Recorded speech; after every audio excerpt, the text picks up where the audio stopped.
ntago education ari ukugurira abana amakaye n'amakaramu ngo bohereze bajye bataha nimugoroba bagaburire. No, that's not educating them.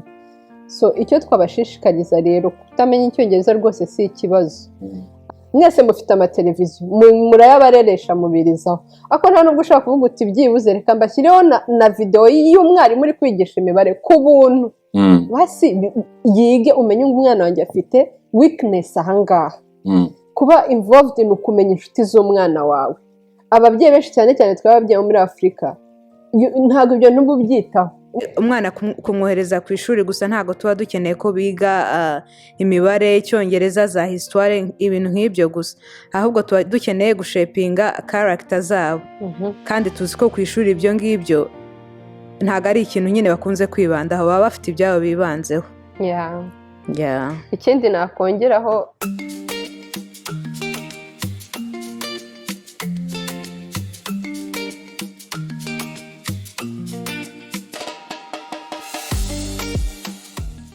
muraho neza?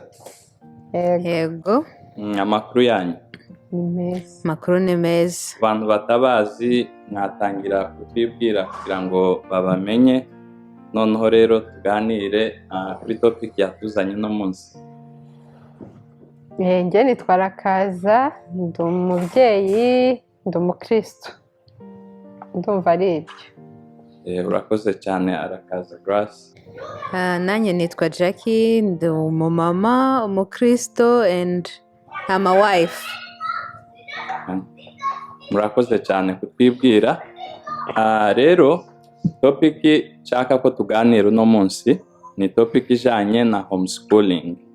Ku bantu batazi homeschooling ni iki, kugira ngo abantu kwanza mbere yuko wenda mudusobanurira ibigize homeschooling, inyungu, avantage na disadvantage zabyo, ndashaka ko kwanza mudusobanurira homeschooling ni.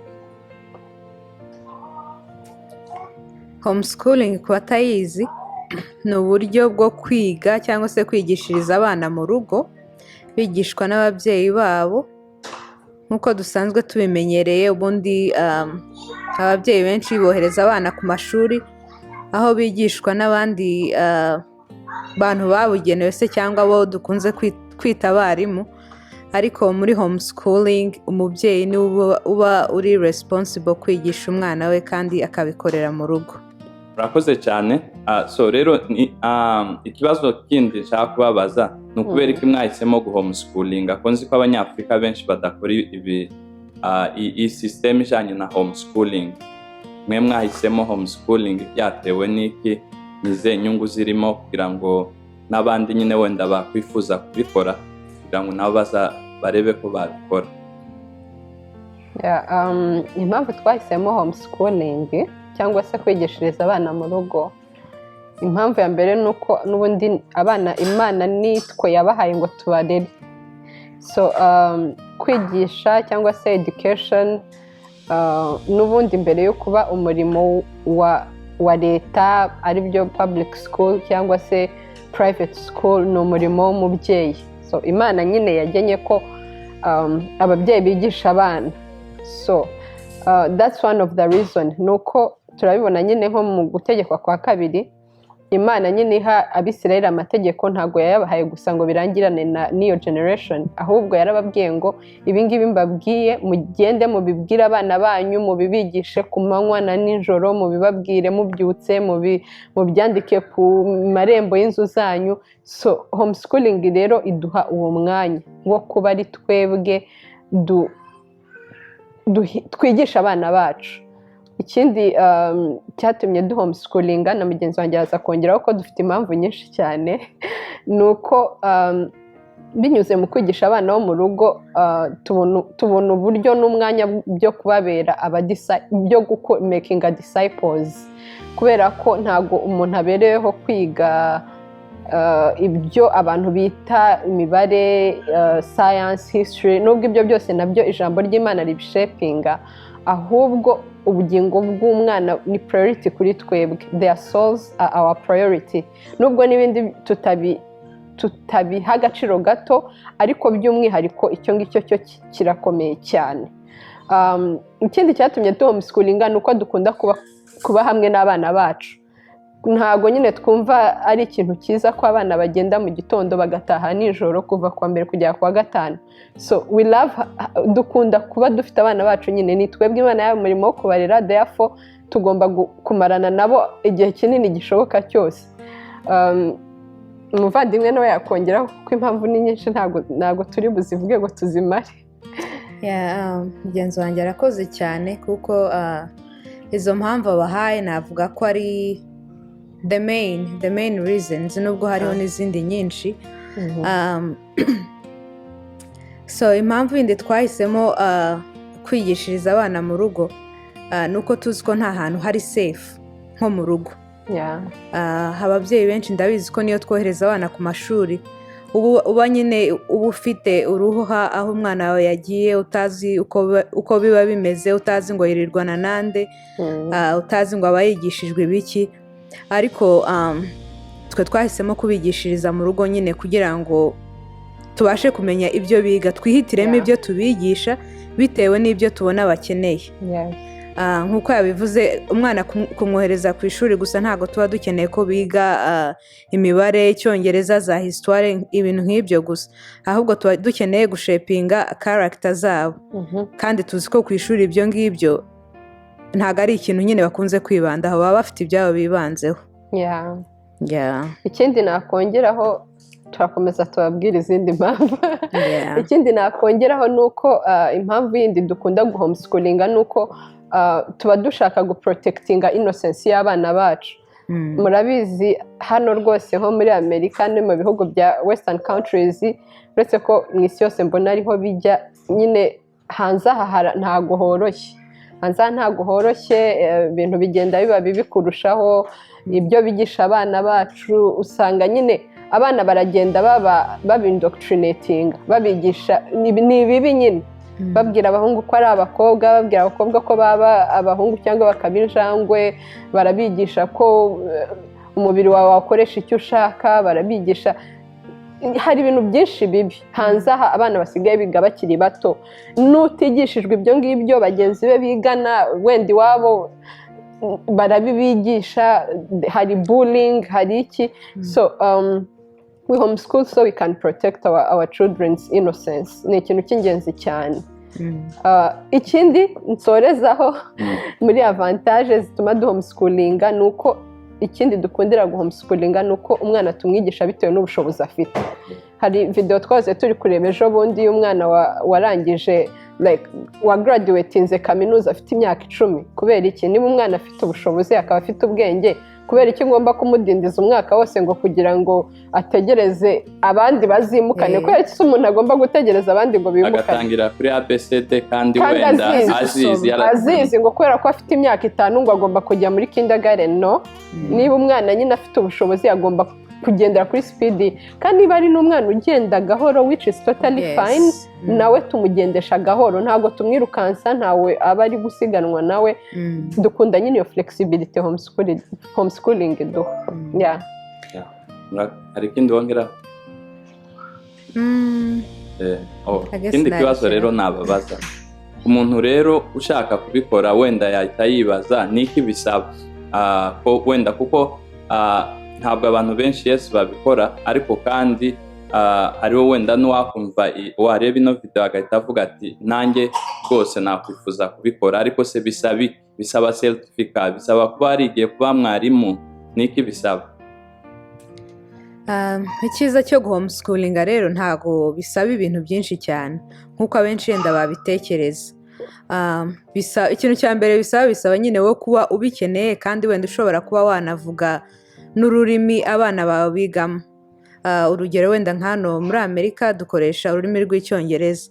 Rero utazi icyongereza byakugora nyine kugira ngo ubashe kubigisha. Icyo ni cyo kintu cya mbere wenda navuga ukeneye, ariko ntago bisaba indi certificate y'ubundi buryo.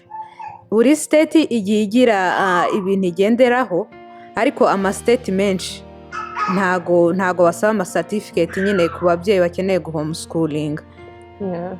Ikindi kintu uba ukeneye kugira ngo homeschooling ugomba kuba ufite icyo bita curriculum, cyangwa se harya bahita gute mu rurimi rwacu? ntabwo mbyibuka ariko nyine ni nk'ikintu ureberamo nyine ibitabo wifashisha mu kwigisha abana arizo zitwa curriculum. Yes, ni ibitabo nyine wifashisha mu kubigisha kubera ko tuzi ko n'abarimu batwigishije nyine aho twagiye twigira dukura ntabwo bari bazi ibintu byose, nabo bari bafite ahantu babirebera.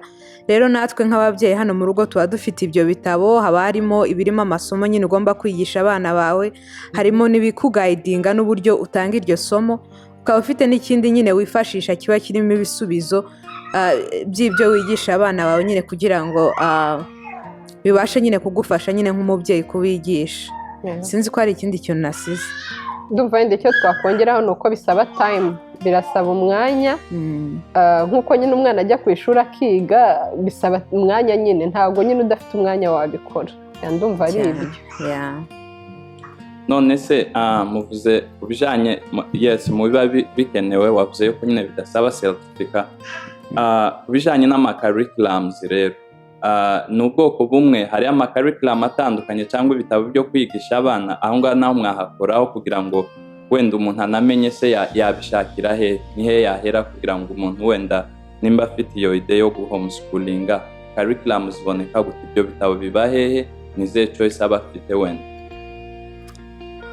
Izo curriculums ziba ziri ahantu hatandukanye kandi nazo ubwazo ziratandukanye. Urashobora kuzibona online, urashobora buri curriculum baba bafite ama website yaho aho ushobora kuzigurira, ariko nk'abana barimo gutangira wenda nka pre-K cyangwa kindergarten, n'abari mu wa mbere mu wa kabiri urashobora kubona nyine zimwe no mu ma Walmart, za Costco n'andi nyine amasto aho duhahira, haba harimo ibitabo nyine ushobora kwifashisha kwigisha. Wenda ukeneye ibitabo by'abana nyine bari mu grades ari hejuru ho gato, urashobora kubiodaringa nyine online aho baba babifite, abari ku ma website yabo cyangwa se wenda ku yandi ma website nyine y'abandi bantu baba barimo kubigurisha. Mwakongeraho wenda mukatubwira wenda suggestion, wenda curriculum mwarecommendinga zimwe zizwe, wenda nk'urugero mvuga ati wenda mutubwire nka 2-3 cyangwa enye nyine curriculum muzi nyine, yaba ari wenda muzo mukoresha cyangwa se nubwo mutamuzikoresha, ariko kugira ngo umuntu ugitangira amenye okay ni curriculum ziba zihari. Hari The Good and the Beautiful, hari Road and Stuff, hari Sunlight, hari Abeka, hari nizihe zindi nyinshi cyane, GPS cyangwa ni nyinshi cyane. Hari Horizon, Beast Academy, yes, what? Master Math, hari SCE. Ubwo se izo ngizo rwose wahera aho ngaho, kandi ntago hari Classical Conversation. Nubwo izo zose tuzivuze ntago bivuze nyine ngo it can work for everyone. Ubundi uhitamo curriculum ukoresha bitewe n'ubushobozi ubona mu mwana wawe. Ziba zitandukanye, hariho n'imwe yorohera umubyeyi kuyigisha, hakaba n'indi mugora. Rero wowe uhitamo bitewe n'iyo ubona igukorera wowe n'abana bawe. Ako baheraho. Murakoze cyane. Ikindi kibazo wenda mubona ko ibi bintu byakogwa wenda ku muntu uri willing, ufite ubushake rwose, ushaka kwigishiriza umwana, mubona ko bishoboka ko yabikora wenda arimo gukora iwe n'umugabo wiwe, cyangwa wenda ibi ni ibintu bisaba ko umwe aba yicaye nta kandi kazi akora? Birashoboka ko umumama ukora full time ya homeschooling, cyangwa birasaba ko yafata part time? Aho ngaho mwaduha umuco. Biragoye ku muntu ukora full time. Navuga it's almost impossible. Wese wamwigisha ryari kandi ukora umunsi wose? Kandi wenda avuga se ngo uramwigisha niba ukora ku manywa umwigishe nijoro, nyine nabwo ntabwo ijoro ari amasaha meza yo kwigiramo.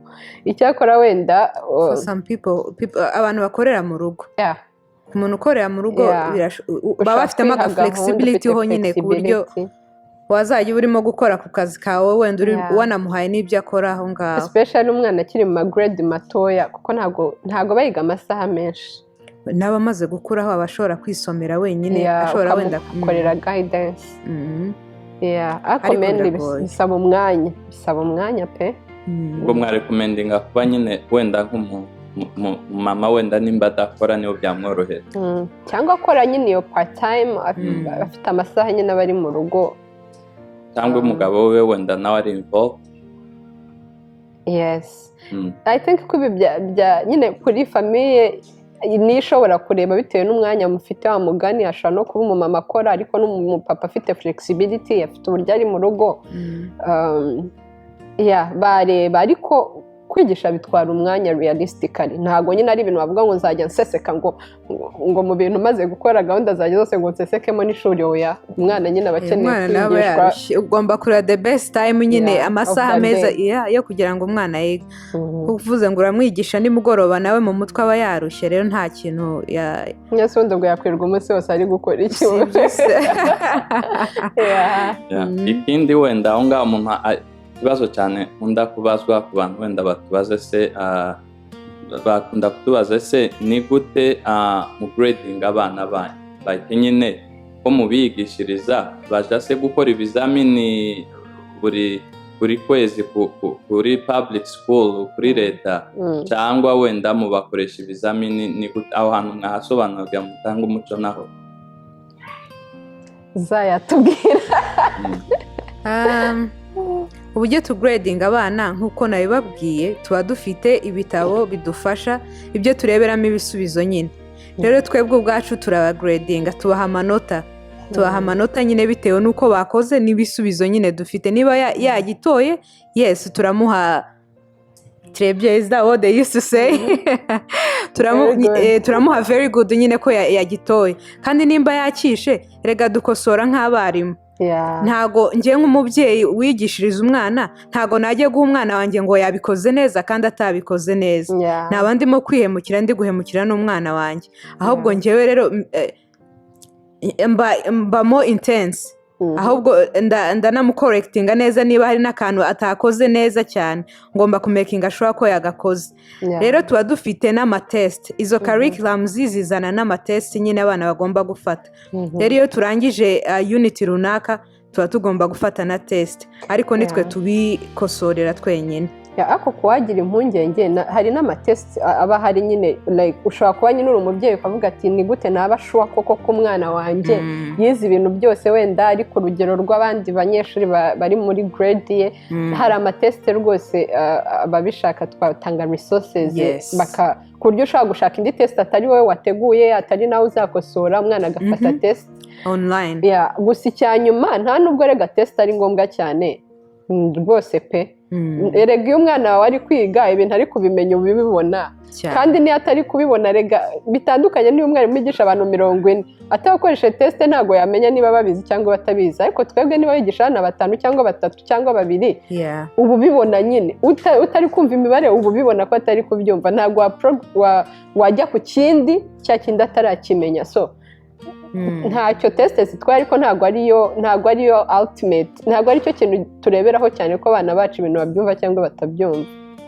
That's true. So ikindi kibazo wenda umuntu ashobora kwibaza, kuko bazakunda kuvuga ese none nimba abana bigira mu rugo, ubwo rero babura umwanya wo gusocializinga n'abandi, kandi wenda bamwe mu babyeyi babona ko ari byiza nyine ko abana birigwana n'abandi bakagira iyo social interact nyine between them. Mwebwe icyo mugihandolinga gute? So ku buryo gusocializinga rero by'abana, ikintu nabwira abantu batureba badukurikiye ni uko ntabwo bisaba umwana kujya ku ishuri kugira ngo asocializinge, kubera ko ku ishuri umwana asocializinga n'abapiyazi biwe gusa. Donc abantu banganya nawe imyaka, banganya nawe ubushobozi n'ibitekerezo. Mu by'ukuri icyo ngicyo ni kimwe no mu bibazo bihari. Kimwe mu bibazo bihari ni uko umwana umwohereza ku ishuri agahurira n'abandi bana sometimes bafite imico mibi, kandi nyine nawe ari bo tutafite. So ibyanditswe byera bigaragaza ko bad company corrupts good morals. Ngo mu Kinyarwanda baca umugani ngo ihene mbi ntawizirikaho iye. Urumva rero umwana washa no kuba ari umwana mwiza mu rugo ugerageza kumutoza and all that, ariko wamwohereza ku ishuri yahurirayo n'abo bapiyazi we wirirwa wishimira ngo barasocializinga ugasanga bibaye bibi. So icyo twababwira rero ni uko homeschooling ntabwo ikuraho socialization.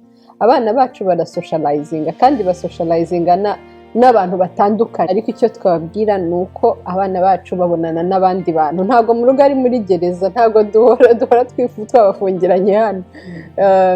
turabatembereza mu maparike, ku masitore, ndetse tukanaba involvinga no mu ma activities nyine yo hanze, ku buryo nyine bashobora guhura n'abandi bantu. Erega gusabana ntago bisaba kujya ku ishuri gusa, hariho n'ahandi hantu henshi cyane mushobora nyine ushobora guhurira n'abandi bantu mugasabana. Ku bashaka community nini ariko haba n'amatsinda y'abantu bakora homeschooling. Yego, haba hari abandi babyeyi benshi bakora ama homeschooling, ngira ngo muri buri gace ubashatse wababona. So iyo ushaka kujoininga one of the community ya homeschoolers, ushaka kujoininga, usanga kenshi bahora rimwe mu cyumweru, abana bashaka kwigira hamwe, bashaka gukora field trips, bashobora gukina, bashobora haba hari community nyine y'ahantu henshi nyine abana bashobora gukorera socialization kandi wizewe.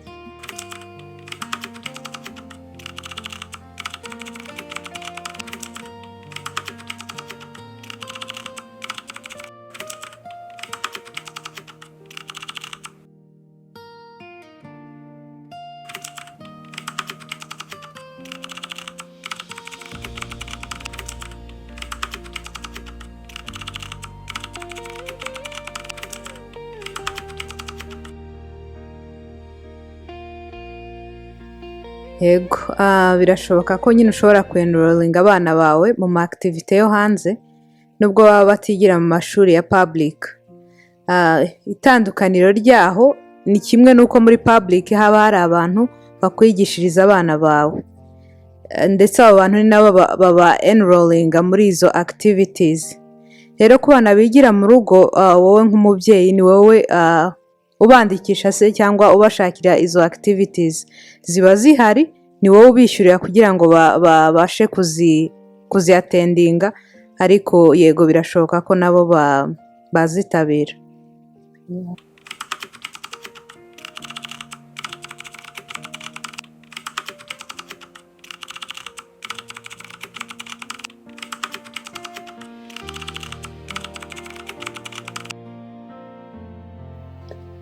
Personally, ntekereza ko ari n'ikintu wenda twashishikariza ababyeyi kuba involved muri education y'abana. Ntabwo buri gihe bivuze kubiyigishiriza mu rugo amasomo yose, ariko icyo bivuze ni uko ntabwo education ari ukugurira abana amakayi n'amakaramu ngo bohereze bajye bataha nimugoroba bagaburire. No, that's not educating them. So icyo twabashishikariza rero, kutamenya icyongereza rwose si ikibazo, ariko kuba mu myigire y'umwana, kuba involved, ibyo ni inshingano ya buri mubyeyi. So ni gute umubyeyi rero ashobora kuba involved? Hari options nyinshi. Option ya mbere, hari private Christian schools, amashuri ya prive ya gikristo. Njye bijya bintangaza ukuntu abantu bakiba muri Afurika bajyaga birya bakimara ngo abana bajye mu dushuri twa prive, bagera muri Amerika babahembwa mu madolari, bakohereza abana muri bona basome. Ukibwira ngo wenda ko umwana wawe nyine ariyo, ukumva like ibintu byose byarakemutse. Ariko rwose mubyeyi, niba utazi ibibera muri ariya mashuri, uzabaza amakuru neza. So nk'umubyeyi rero ubishoboye rwose, gushyira umwana nyine muri private especially Christian school ni ingenzi. Aho ni ku bakristo. Aho ni ku bakristo. Ariko n'utari umukristo, hari n'ama private schools nayo ari better definitely atari aya gikristo kuruta public schools. Abantu benshi baranashobora gutekereza ngo amashuri ya private muri Amerika arahenze cyane. Hano muri Amerika rero barebera ku bushobozi ufite, bakaba babasha guha umwana wawe ama scholarships. Wenda ku batumva scholarship icyo ari cyo, barakwishyurira abana bawe. Niba wenda kwishyura amafaranga ku gihembwe byari 2,000, ugasanga bakwishyurira nk'igihumbi, nawe ukishyura ikindi. Ariko abana bakaba babasha kubona amasomo, uburezi bwiza cyangwa se Yes, ikindi kandi bisaba kwigomwa ariko wewe wabona umuntu ushaka ko abana bigira wowe urashaka ibintu byose biba free ariko nk'uko wari ubivuze twari tubivuzeho ni ukuba involved bihera ku bintu bitoya. Niba umwana atashye avuye ku ishuri reka tuvugenda ko utanafite ubushobozi bwa private school nubwo abenshi mu bufite. Umwana niba atashye basi mubaze mwiziki. Hari umubyeyi uba hatabaza n'umwana ikintu bize. Umenye se wenda hari igihe umwana aratashye uyu munsi ntakubwiye icyo bize, aratashye ejo ntashobora kuvuga icyo bize. Icyumweru gitaha ajya ku ishuri ubaze mwarimu uti se umwana ko muramubaza ngo bize iki ntagire icyo ambwira arakurikira. Ugire nimero ya mwarimu cyangwa se umenye uti wenda umwana wanjye iri somo ntaryumva, imibare ntaryumva, ntayumva. Mwese mufite amateleviziyo murayabareresha mubirizaho ako nta nubwo ushaka kuvuga uti byibuze reka mbashyireho na video y'umwarimu uri kwigisha imibare ku buntu basi yige umenye umwana wanjye afite weakness ahangaha. Kuba involved ni ukumenya inshuti z'umwana wawe. Ababyeyi benshi cyane cyane twababyeyi muri Afurika ntabwo ibyo ntububyitaho. Umwana wawe arakubwira ati umwana twigana afite birthday uragenda uramudropinga ntuzi ngo umusize he, ntuzi ngo ababyeyi musigira urwo rugo rumeze gute. Naho rero muri anniversaire niba asanze abandi bari kunywa itabi nawe aranywa itabi, niba asanze bafite ibyo bari kureba ku matelefone bibi nawe arabireba. Kuba involved ntabwo ari ikintu ubundi twakagombye kuba dusobanura kuko ni ibintu biri obvious umubyeyi akwiye gukora. Sinzi ko hari ikindi wakongera wowe wigiye nina ahangaha ngira ngo wabaha tips z'ukuntu muri high school biba bimeze. Nari ngiye kuvuga ko kuba involved ababyeyi benshi hano ntibaba banazi ko bafite access kureba uburyo abana baba bitwara mu mashuri. Ibigo byinshi hano muri Amerika biba bifite utu app bajya baha ababyeyi nyine bagomba gusigning up nyine ama emails yabo kugira ngo bazajye babaha ama update nyine y'uburyo abana babo barimo barakora mu ishuri, yaba ari amanota babonye cyangwa se uburyo bitwara mu ishuri. Ariko kubera ko nyine tudafite iyo hanga cyangwa se niyo nyota yo gushaka kumenya uko umwana arimo araperforminga ku ishuri, ugasanga nyine turabirambitse ntitubishyizemo nyine n'imbaraga kugira ngo tuzajye tubasha kumenya uburyo bitwara. Rero ku batazi icyongereza ndibaza ko tuba mu ma community manini cyane. Urashobora no kwiyambaza n'undi muntu just akagusigningira up niyo email kugira ngo uzajye ubasha gukurikirana uko umwana aba arimo araperforminga ku ishuri. Ariko rwose abana muri aya mashuri utabaye involved sinumva ukuntu ababyeyi bakagombye kuzajya batangara nyine ngo umwana namwohereje ari muzima ngo arahinduka. Nk'uko umuntu wigiye hano ntabwo ari ahantu hari safe, ntabwo ari ahantu hari safe rwose, ahubwo umwana ugiye akagaruka ari muzima niwe ugomba gutangaza nyine.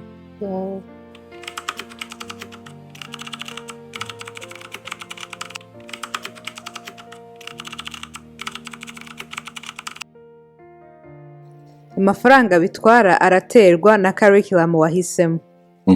Curriculum zimwe ziba zihenze kurusha izindi kandi byanaguhenda bitewe n'abana ufite, umubare w'abana ufite na grades barimo.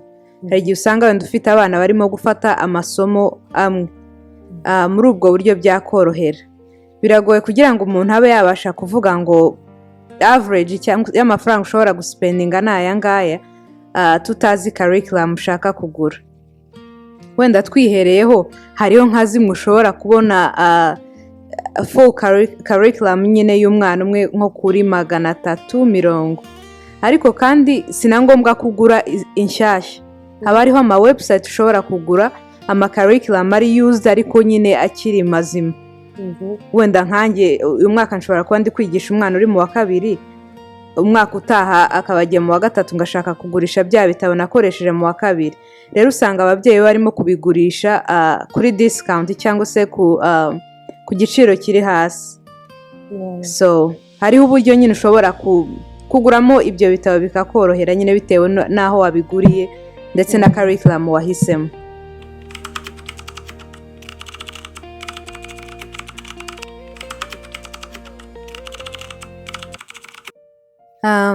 For me ikintu cya nyuma wenda navuga ni ukumara impungenge abantu baba bumva ko badashobora gukora bino bintu. Hariho benshi bagiye wenda babitubazaho gake kavuga ngo ibyo bintu nyine ndumva nshaka kubikora ariko sinzi uburyo nabikoramo. Ubu se nashobora kwigishiriza abana? Ni ukubamara impungenge ko nyine ari ibintu bishoboka, ni ibintu byagiye bikorwa n'abandi bantu kandi nawe ushobora gukora, cyane cyane nyine ushoboye gusobanukirwa ururimi abana babigamo, ni byiza kurushaho. Imana abo bana niwe yabahaye ngo barere, ni inshingano zawe kurera abana bawe. Ntuwumve ko nyine leta izaba kwigishiriza noneho leta yabakohereza mu rugo TV igakomerezaho. Oya, ntabwo ariko Imana yabigenye. Imana niwe yahaye abo bana ngo barere. Icyo kintu nyine ujye ubyuka ukibwira. Twanabivuze, imwe mu mpamvu du homeschooling ni uko dukunda gusipendinga time n'abana bacu. Abana turera ntabwo turera abana badakura. Ejo bundi azaba agejeje imyaka 18, agende wenda muri college, agende gushakira ubuzima ahandi. Tubafite imyaka mikeya. Niyo mpamvu rero umunyabwenge yagakwiye kwinvestisa mu burere bw'abana be mu gihe gito bafite.